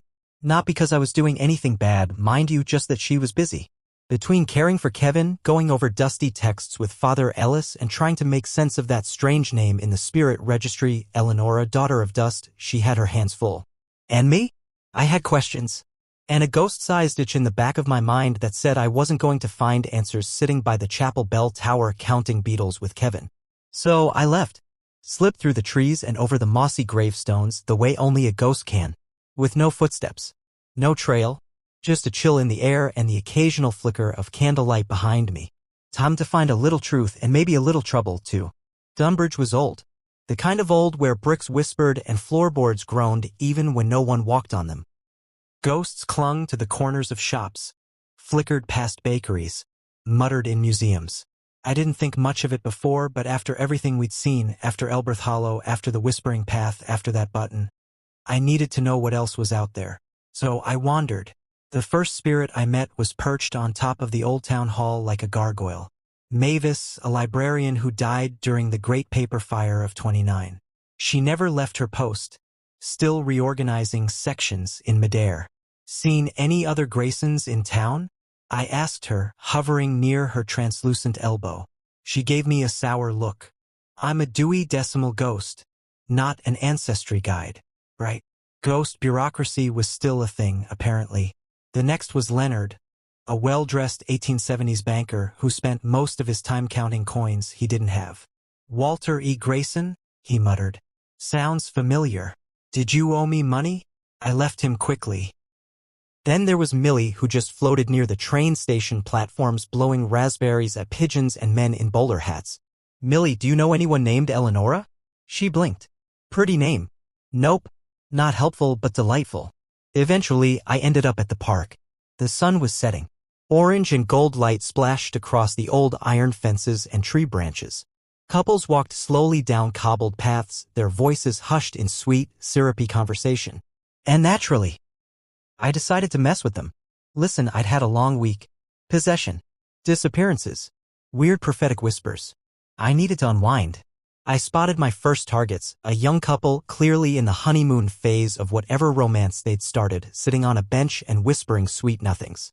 I floated in behind them and leaned close. Then, in my deepest, most dramatic voice, I whispered, "You're sitting on my bench." The girl shrieked, jumped up, and smacked her boyfriend with her purse. I told you this place was haunted. They ran. I snorted. Turns out I wasn't the only ghost with the same idea. 3 others joined me. Terence, a Victorian-era stage actor who only spoke in Shakespeare quotes. Thou hast startled yon lovers. Let me show thee how it is done. Daisy, a flapper who died in 1931, who liked to glide through street lamps just to make them flicker in rhythm with her imaginary jazz. And Eddie, a teenage ghost from the 20s who haunted the ice cream stand because he never got to finish his last cone. We became a little paranormal performance troupe. Terence and I would put on fake dramatic scenes near benches. Daisy made wind swirl around couples, giggling as scarves blew away. Eddie popped lids off milkshake cups and made the whipped cream splat in someone's lap. The living screamed, laughed, took photos, ran. We laughed even harder. For a moment, I forgot all about cryptic names and whispering spirits. But peace doesn't stay long with the dead. As the others drifted off, their ghostly forms shimmering into the night, I stayed by the fountain. I hovered above the rippling water, watching the orange lamps dance in the reflection. Then, Walter, still running? The voice again. Not loud, not angry, but there. I looked around. No one. The park was still. Even the breeze had paused. You hide behind laughter, behind fright, but you can't haunt forever. I hovered higher, spine stiffening. Who are you? I whispered into the darkness. No reply, only silence, and the faint shimmer of a second button, now resting at the edge of the fountain. Not dropped, placed. I floated down and stared at the button. Different from the first. Older, tarnished but clearly military again. Letters faint but legible. WG, my initials, again. But this time something scratched into the rim beneath the fabric. Not a name, a date, March 3rd, 1910. And that was when it hit me. I died around that time. Didn't I? Or did I? Couldn't remember. Not clearly. Only flashes. A door. Running footsteps. A scream. My hands covered in... No, not yet. By the time I returned to the chapel, Kevin was curled up beside Rosie, snoring softly with his feet twitching. Rosie was half asleep, a book on demonology resting on her chest, her hand gently holding one of Kevin's horns like an anchor. I hovered near the rafters and watched her for a moment. She looked peaceful. Stronger than when I met her. And I knew I'd have to tell her soon. About the name. About the buttons. About whatever I was slowly starting to remember. But not tonight. Tonight I let the silence return. I let myself float. And for a moment even the ghosts around me felt at rest. Chapter 16. Rosie found me in the garden just before sunrise. I was floating above the row of violets she had planted weeks ago, tracing shapes in the dirt with my incorporeal finger. Kevin was chewing on a potted basil plant. Again. Rosie didn't speak at first. She stood by the chapel door, arms folded, watching me with that look she gets, half curiosity, half concern, and 1/4 tired older sister who knows I probably did something dumb again. Then she said, "Walter, we need to talk." She sat, I hovered by the stone bench under the archway. She opened her notebook where she'd scribbled things she'd uncovered from the Spirit Registry, the parish archives, and the Dunbridge obituaries. "I looked into the name," she said softly. "Eleonora. It wasn't just an entry." She turned the book to show me. It was a copied death record. Eleonora Adair, age 27, died March 1910. Unmarried. Heart failure, sudden. No surviving family. She worked at the old municipal office, Rosie said. People described her as polite, reserved, and always waiting at the train station. Every Thursday.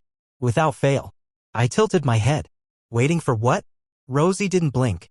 For someone named Walter E. Grayson. I froze. Not because I remembered, but because I didn't. Not even a flicker. I've never met her, I said slowly. I don't remember. Not a whisper. Rosie nodded. That's what makes it worse. She never stopped waiting. Even after death. That's when I told her. About the second button. About the park. About the voice whispering my name like it belonged to something older than me. I pulled the 2 buttons from the folds of air I used as pockets and held them out. Rosie leaned forward, taking them carefully. Same initials. Same rust. Same story. She looked at me sharply. We need to go, she said. Today. Where? To her. We traveled by borrowed car.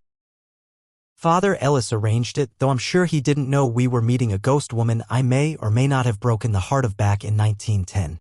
Kevin insisted on coming, and after 2 failed attempts to leave him behind and 1 shattered butter dish, we gave up. The journey took hours. Through winding roads and overgrown paths to a remote patch of forest where a disused train station leaned quietly into time. It had long since stopped running, but the platform was still there, wooden, weathered, and stubbornly intact. There, among the ruins, she waited. She stood near the rusted bench, under the crooked ironwork of the old platform awning. Not quite solid. Not quite mist. A ghost, yes, but unlike any I'd seen. She wore a simple dress, pressed and tidy like she was going to church or waiting for someone important. Her gloves were laced, her hat sat tilted just so. But her face, the features were soft, shifting slightly like a memory too old to be held. Her eyes were pale. When she saw us, she didn't flinch. She stared. Then her gaze locked on me.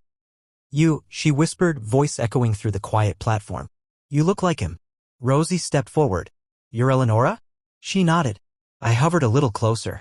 You mean I look like Walter E. Grayson? Her head tilted slightly. Yes. But you're not him. Not exactly. That stopped me. Maybe. I'm his nephew. I said. Or son. I don't know. I don't remember anything about him. About myself before, well, being dead. Rosie gave me a look, then muttered, the mystery ghost with identity issues strikes again. Eleonora's expression didn't change. I waited for Walter, she said softly. He promised. Every Thursday. He'd come home on the 3:12 train. That was the deal. We'd go north together. Start a new life. She looked down at her hands. He never came. I hesitated, then held out the buttons. They came to me. I found one while looking for Kevin. Then another at the park. Both with my initials. Both felt like they belonged to me. Eleonora's ghostly form flickered. She stepped closer, eyes wide. She reached out with gloved fingers and gently brushed one of the buttons. That's what I gave my Walter, she whispered. The last thing I sewed onto his coat. The fabric was worn. He kept pulling the button loose. Her hand trembled. I told him, don't lose it. It's your anchor. Kevin bleated at that moment, softly. Almost like he understood. She looked up at me again. But there was no romantic swoon. No sudden reunion. Just quiet recognition. You have his face, she said. But not his voice. Not his heart. Not the scent of tobacco on your coat. Rosie glanced at me. So what does this mean? Eleonora smiled faintly. I don't know. But if you have those buttons, then something of him lives in you. Maybe it's not blood. Maybe it's soul. Maybe it's unfinished business, I muttered. She nodded. Maybe it's both. And then. She stepped back. I don't blame you, she said. You're not him. But you brought something of him to me. That's more than I had for years. We sat with her for a while. Not saying much. Just watching the light filter through the broken rafters of the station. Wind stirred the ivy. Kevin snored under the bench. Eventually, Eleonora faded just a little into the afternoon. I'll be here, she said. Not because I'm waiting anymore, but because this is the last place I was happy. I watched her until the mist of her shape faded behind the old bench. We didn't talk much on the way back. Rosie drove with her fingers tapping the steering wheel in thought. I floated in the back, holding the buttons. Kevin lay between us, occasionally grunting like he was dreaming of cheese. Eleonora had waited a lifetime for someone. And somehow, I carried pieces of him. Of me? Whoever I once was. But now the question wasn't why did Walter E. Grayson disappear? It was, did I die because I never made it to her? Chapter 17. If someone had told me I'd still be haunting Dunbridge by New Year's, I would have laughed. Well, floated backward and cackled ghostfully, but still. When I first opened my eyes in this bizarre half-existence, I thought it would be temporary, just a wayward soul who accidentally misplaced his body like an umbrella at a dinner party. A few phantom pranks here, a mystery or two there, and maybe some bittersweet goodbye with poetic lighting and a chorus of doves. But I was still here. December 29th, 1939. A town covered in frost and muffled bells, with people bustling in and out of churches and shops, eager to greet a new decade while shedding the shadow of war and whispers of loss. And me? Hovering beside Rosie as she sifted through dustier-than-time records in the Dunbridge Church's archive cellar. You'd think with all the ghosts in this place, they'd be more organized, I muttered, drifting above a leaning stack of obituaries. Rosie blew on a stack of yellowed pages. Just rose like spirit breath. Not everyone dies with paperwork, Walter. Kevin sneezed somewhere behind us. He had a knack for finding the only warm corner of any room and curling up like royalty while we worked. We weren't just poking around randomly, we had a lead. March 3rd, 1910. The date etched into that button. The day Eleonora waited at the train station. The day her Walter never came. Rosie had narrowed it down to two places to investigate, the old Dunbridge press clippings stored under the church and the closed county files held in the mayor's hall. We started with the church. What's this? Rosie murmured. She pulled a brittle issue of the Dunbridge Ledger from March 4th. The headline read, Tragedy strikes Old Briar Street, fire claims boarding house in midnight blaze. I hovered behind her, staring at the scorched photo. I could barely make out the silhouette of the house. But there was something achingly familiar about it. A fire, I whispered. She read aloud, the blaze, believed to be caused by a faulty stovepipe, spread rapidly through the house. 6 presumed dead. 1 body never recovered, believed to be Walter E. Grayson, age 24, traveling clerk. I froze. Everything around me blurred. I could barely hear Rosie as she read the rest, her voice distant. Tenants claimed the young man had returned briefly that evening, seen heading up the stairs before the fire. His room was destroyed. No one saw him again. No one saw me again. That was the night. That was my end. We sat quietly after that. Rosie didn't push. Kevin nudged my side, sensing something was off. I stared at the clipping, trying to make the pieces fit. But there was nothing. No sudden flash of memory. No final goodbye. Just silence. Why don't I remember it? I asked aloud. You'd think dying in a fire would leave some kind of impression. Rosie sighed. Trauma, death, sometimes it locks things away. Maybe you're not ready yet. But why give me the buttons? I whispered. Why now? Why her? Rosie folded the clipping carefully and tucked it into her satchel. We'll find out. Just not tonight. By December 30th, the entire town was alive with New Year's preparations. Wreaths were traded for ribbons. Choirs rehearsed near the chapel. Candles flickered in every window. And snow began to fall, not the heavy, suffocating kind, but the light flurries that seemed to shimmer with hope. I floated above it all, watching. And for a moment I felt content. Until the night of December 31st. It happened just after midnight. The bells had chimed. The chapel was full of laughter. Rosie was sipping cider with Father Ellis by the stairs. Kevin was trotting around proudly with a paper party hat someone had wedged between his horns. And I was above them all, watching from the chapel's rafters like some odd angel. Then, lightning. Through me. Not the real kind. Not a bolt from the sky. But an unnatural jolt like a spark inside me had misfired. My vision split for a moment like the world had torn in half and I flickered. It was sudden. It was violent. And it hurt. Like my ghostly figure had been ripped and for a second my body turned to static. A pulse of white-blue energy darted across my arms, through my chest, and I vanished. Only for a second. Just a breath. But when I returned midair, I dropped a few inches with a gasp that no one could hear. Rosie and Kevin looked up immediately. I tried to speak. Rosie ran up the stairs. Walter. I saw that. You vanished. For a second, like a lightning bolt ran through you. I floated down, shaking slightly. I don't know what that was. It wasn't like passing through walls or going into silence. It felt like something tried to pull me. Pull you where? I don't know. Kevin bleated nervously, nudging my leg. Rosie bit her lip. You've never done that before. Ever. No. Do you think it's connected to Eleonora? I don't know. Do you think it's your soul trying to move on? I hope not, I whispered. Not yet. The air after midnight felt heavier. Like the town had changed the moment the new year ticked over.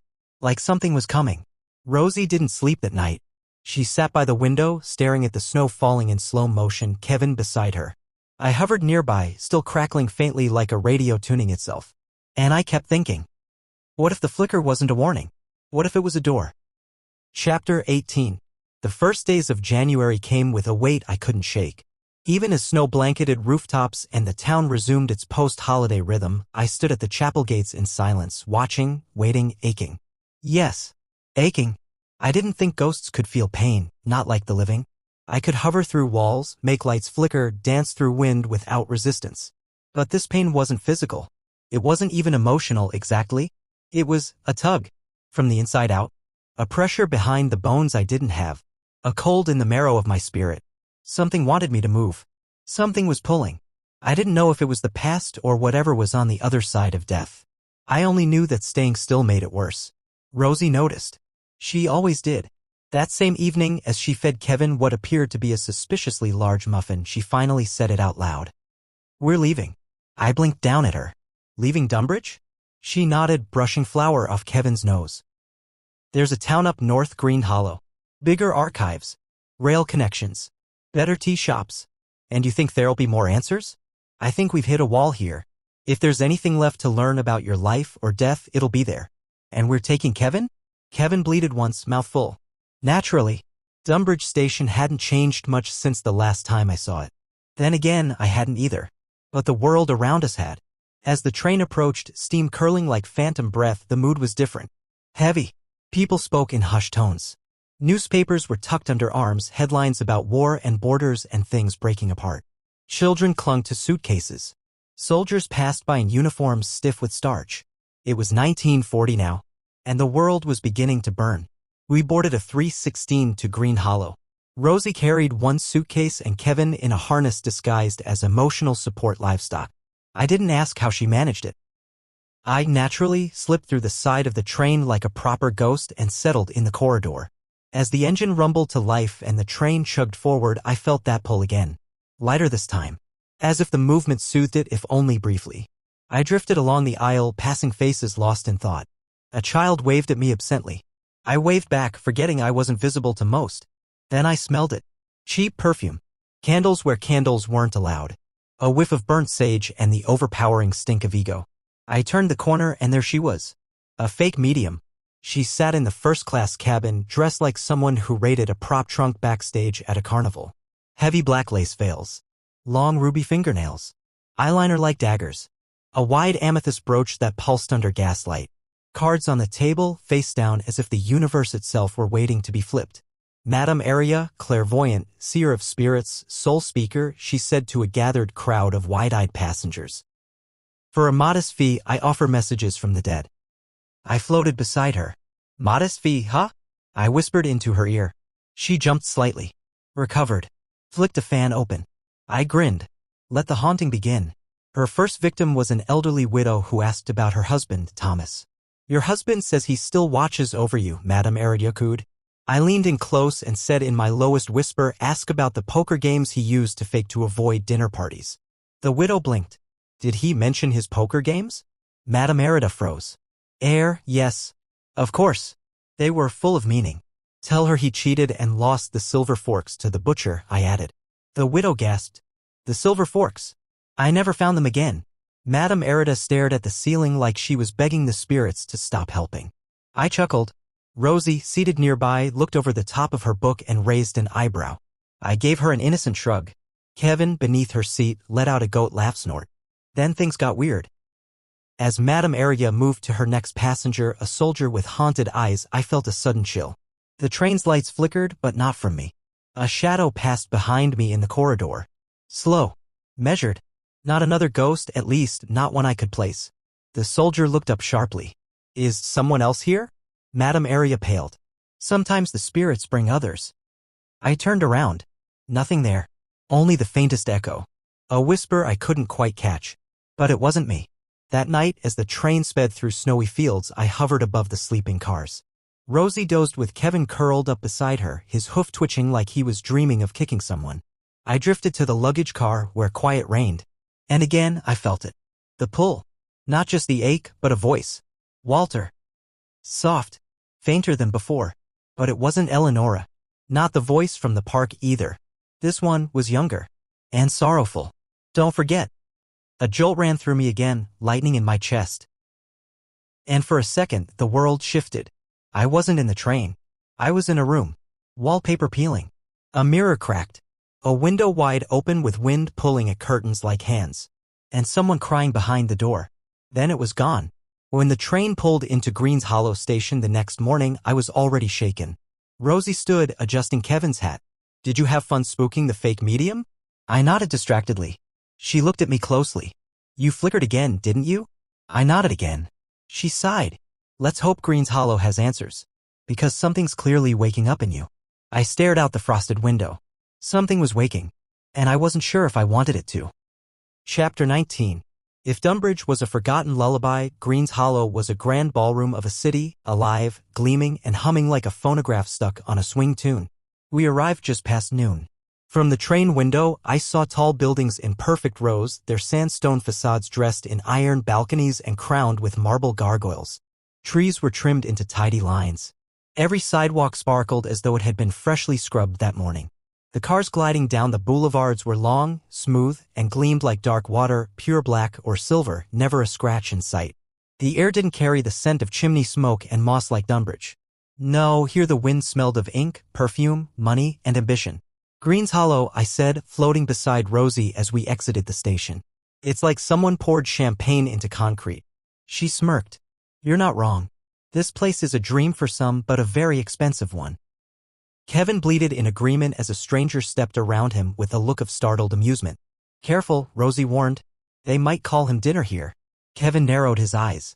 We walked a few blocks from the station past cafes filled with sleekly dressed men and women in pearls and newsboys with ink-stained hands. Jazz poured from windows. A vendor sold roasted chestnuts on the corner. Laughter mixed with the clink of cutlery and horns. Rosie chose a modest-looking inn tucked between a milliner and a bookstore, the Laurel Nest. It wasn't much from the outside, but the inside was surprisingly warm, faded floral wallpaper, doilies on polished tables, and a sleepy cat perched on the front desk. The older couple running the place, Mr. and Mrs. Hartford, welcomed us kindly. They looked down at Kevin with puzzled delight. A goat? Mrs. Hartford said, blinking behind her spectacles. Oh, I do love goats. Had one when I was a girl. Named her Nutmeg. Never seen a smarter creature. Kevin puffed up in pride. They're very clean, too, Mr. Hartford added thoughtfully. Clean as dogs, if not cleaner. Cleaner than some of the guests we get, his wife muttered under her breath. We didn't ask more questions. Kevin was in. Rosie and Kevin settled into a small room on the second floor. I, of course, had the entire inn to haunt, though I preferred floating near the window where I could watch the streets like a silent sentry. That evening, Rosie and I took a walk. Kevin trotted along with a bell tied around his neck, ringing softly as we passed others in the crowd. Green Hollow was alive in every way. The shops glowed with glass lamps and gilded signage. The sidewalks were lined with brass poles strung with garlands of ivy. Newspaper boys shouted headlines about overseas tensions and speeches from Parliament. But more interestingly, the ghosts. They were here too. Dozens. Maybe more. But unlike Dunbridge, they were dressed in elegance. Men in tailcoats and top hats drifted through alleys like mist. Women in long satin gloves and flapper dresses leaned against lampposts, staring longingly at the lights. None of them looked angry. Or confused. Just lingering. Like they belonged here. Like they didn't mind staying.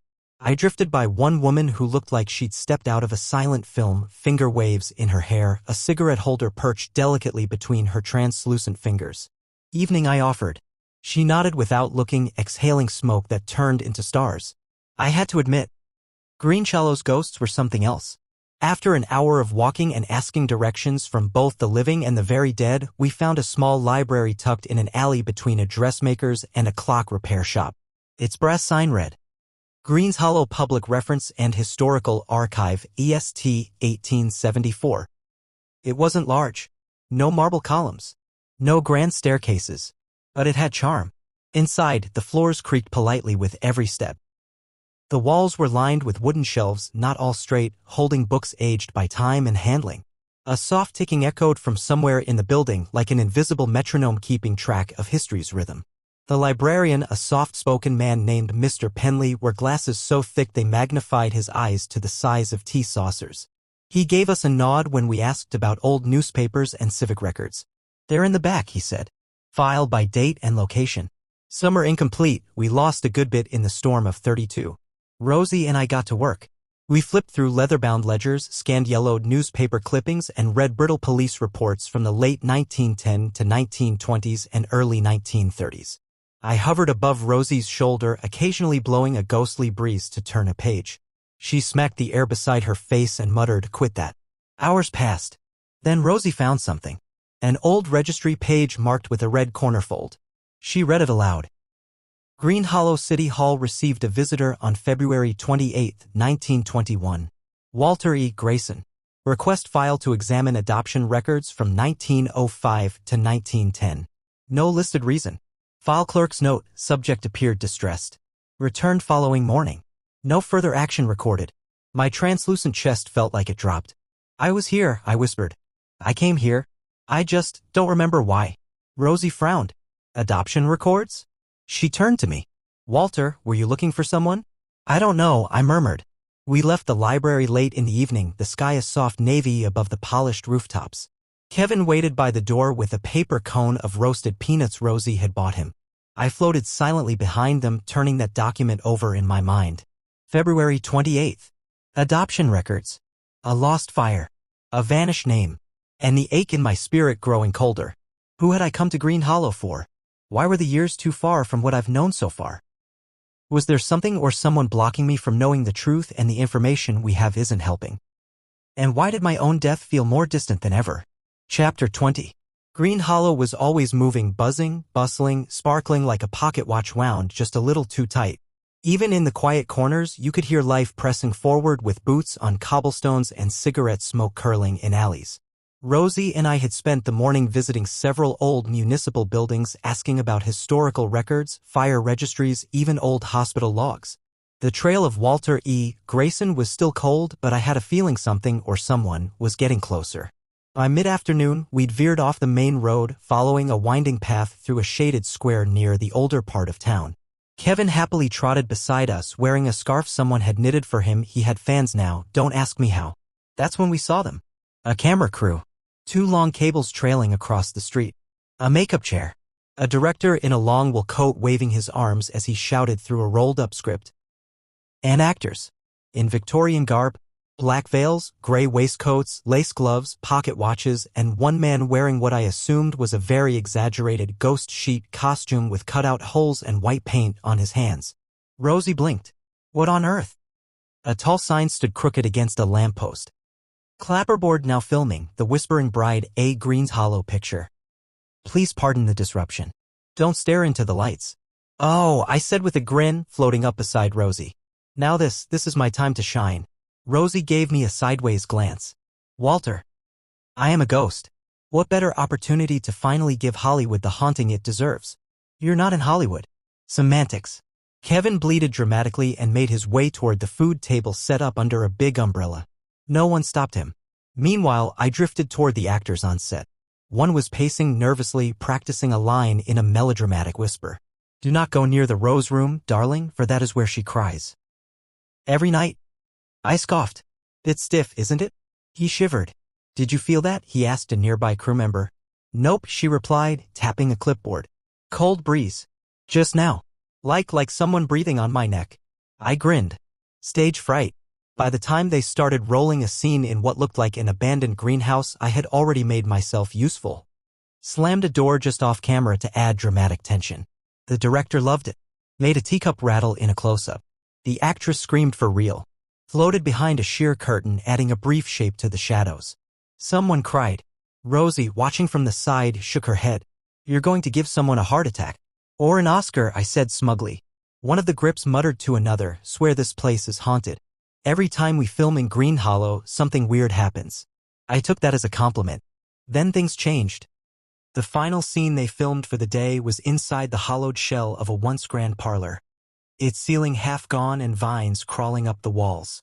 The lead actress, a beautiful woman in ivory lace and red lipstick, stood in the middle of the cracked marble floor, reciting lines as tears welled in her eyes.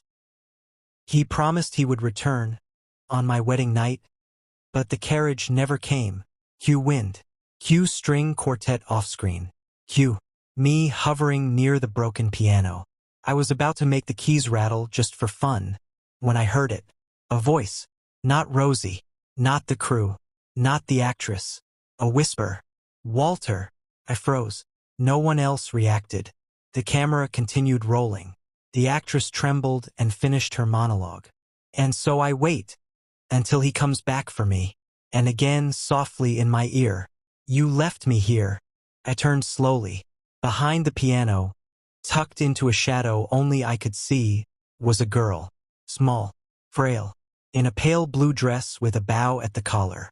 She wasn't part of the movie. And she wasn't alive. I backed away slightly and the little girl tilted her head at me. Her eyes were the same color as moonlight, soft but endless. She didn't move her mouth, but I heard her. You forgot. The director called and cut. The set burst into chatter. Cigarettes were lit. Costumes removed. The camera stopped whirring. The girl disappeared. Rosie came up beside me, glancing around. You okay? You look like you've seen a ghost. I didn't even bother with a sarcastic reply. There was a girl, I said quietly. Behind the piano. No one else saw her. Rosie frowned. What did she say? I shook my head. She said I left her. That I forgot. Kevin trotted up with half a tomato in his mouth. You think she's real? Rosie asked. I think. I looked back at the empty parlor. I think not everything in that scene was make-believe. To be continued. If you liked the story, click like and subscribe for more. Thank you. Till next time.